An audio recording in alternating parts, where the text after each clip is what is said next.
Hi, I'm Dave Littell from the American College, and I'm here with Joe Labella from Voya Investment Management, and we're talking about investing in actively managed mutual funds. Welcome, Joe. Thanks, David.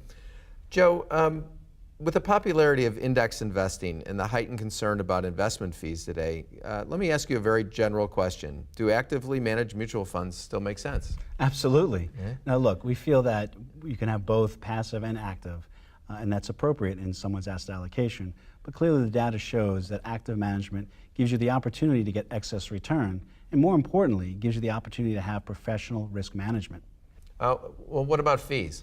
Yeah, fees is also an important question, and obviously with the latest fiduciary rule coming down from the Department of Labor, it's on everyone's mind.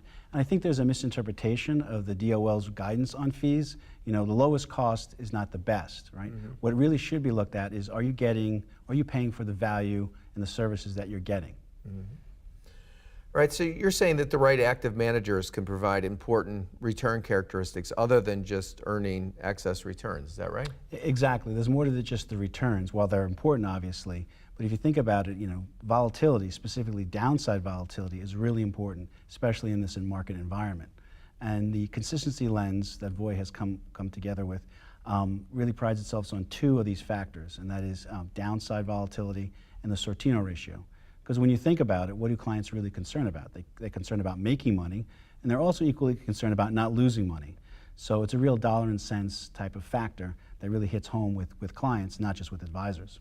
So when you're talking about Voya's approach, I think what's important here is that an advisor today really needs an approach. It needs to systematically select, go through a process to select funds. And Voya has a very specific approach for this, right? Yeah, correct. We created a consistency lens methodology that really helps advisors select those active managers, fund managers, that can contribute excess return over a market cycle and are cognizant of downside volatility.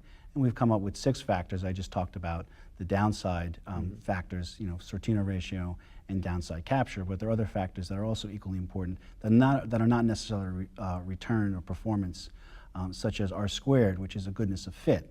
And that's the statistical definition, but in reality, it's a validity play, right? It validates the returns that manager has. And the key concern here is that if the R squared is not conducive or high enough, then there's some concerns about where the returns are coming from for that manager. So finally, what advice would you give a financial advisor who's trying to select actively managed mutual funds for their clients? Well, David, I've talked to a lot of advisors across the country, and a lot of people are struggling with dealing with the new regulatory environment, with compliance, with fee compression from robo-advisors, and many different pressures on advisors. And Voya Investment Management did create Retirement U for advisors to help them when it came to investing for retirement and also engaging their clients and talking to their clients about retirement investing. So I think if you go to our website and take a look at the tools that we have and brochures and research that we've done, it really help advisors in this market environment to become better retirement specialists. Great, thank you. Thank you, David. This video was made possible by the New York Life Center for Retirement Income.